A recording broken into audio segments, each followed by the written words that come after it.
Ele tinha 11 anos. Cada oportunidade que surgia, ia pescar, junto com o pai, próximo ao chalé da família, numa ilha que ficava no meio de um lago. A temporada de pesca só começaria no dia seguinte, mas o pai e o filho saíram no finzinho da tarde para pegar apenas peixes cuja a captura era permitida. O menino amarrou uma isca e começou a praticar arremessos, provocando ondulações coloridas na água. Logo elas se tornaram prateadas pelo efeito da lua nascendo sobre o lago. Quando o caniço vergou, ele soube que havia algo enorme do outro lado da linha.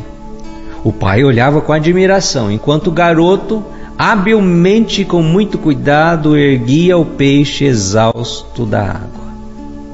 Era o maior que ele já tinha visto. Porém, justamente aquele peixe, a pesca, só era permitida na temporada. O garoto e o pai se olharam para aquele peixe tão bonito. O pai então acendeu um fósforo e olhou para o relógio. Eram 10 da noite.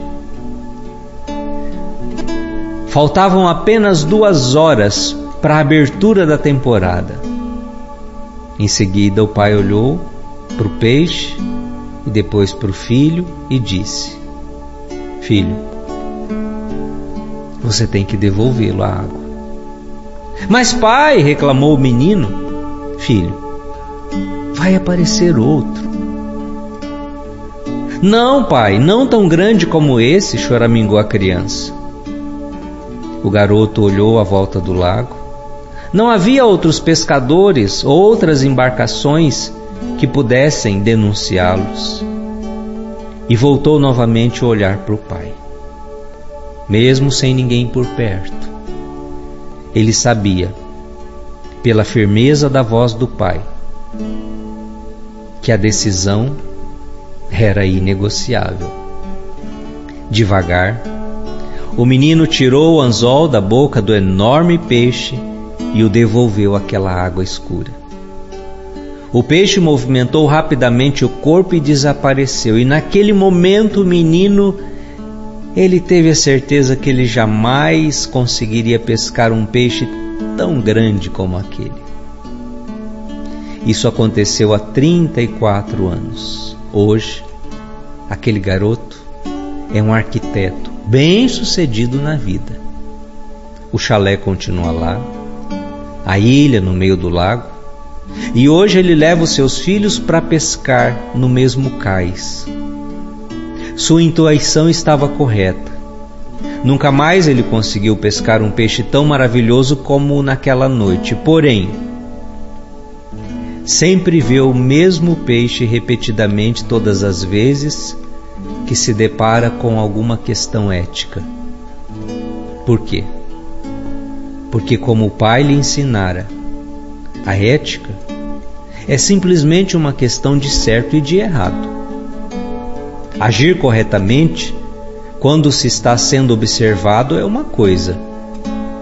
Ética, porém, está em agir corretamente quando não se está sendo observado.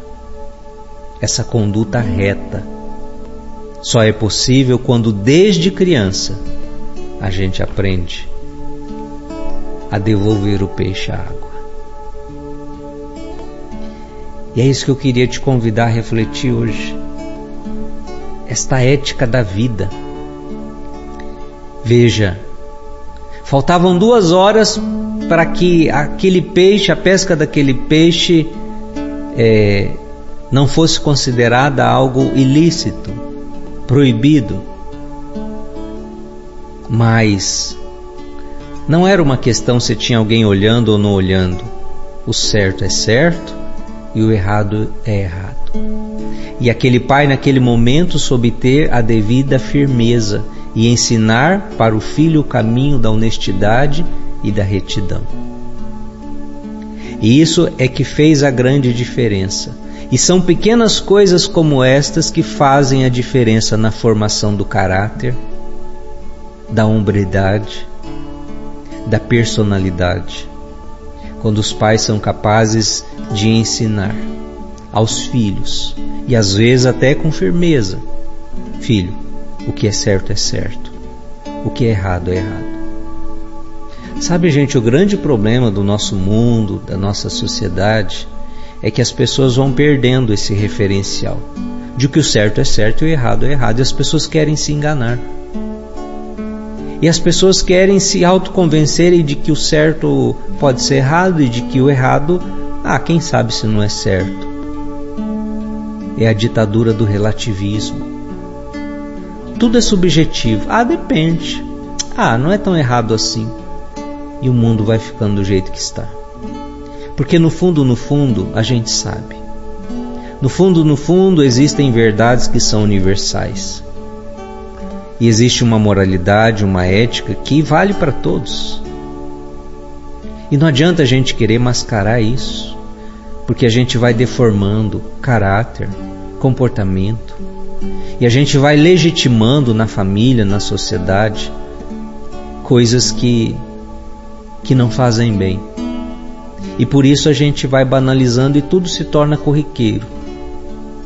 Todo mundo fala mal, ninguém gosta de... Todo mundo fala mal, por exemplo, de corrupção. A corrupção é um câncer. Mas quantas pequenas corrupçõezinhas, talvez, no dia a dia da vida, as pessoas vão aprendendo a fazer, como furar uma fila, passar na frente do outro, dar um jeitinho, mas é porque eu estou com pressa. E quantas vezes um pai e a mãe, pelo exemplo, o filho olha aquilo, ele faz, então deve que não é tão errado. Por isso, pense nisso. Nem sempre a educação, uma educação ética, moral, é fácil de se trabalhar na família, mas esse é o caminho, e é isso que vai fazer a diferença lá na frente, na vida profissional daquela pessoa, no seu modo de constituir a família que ela vai ter, porque ela aprendeu assim, e ela sabe, certo é certo, errado é errado. Por isso, aprendamos a também nós saber devolver o peixe à água, quando aquilo é o que devemos fazer naquele momento.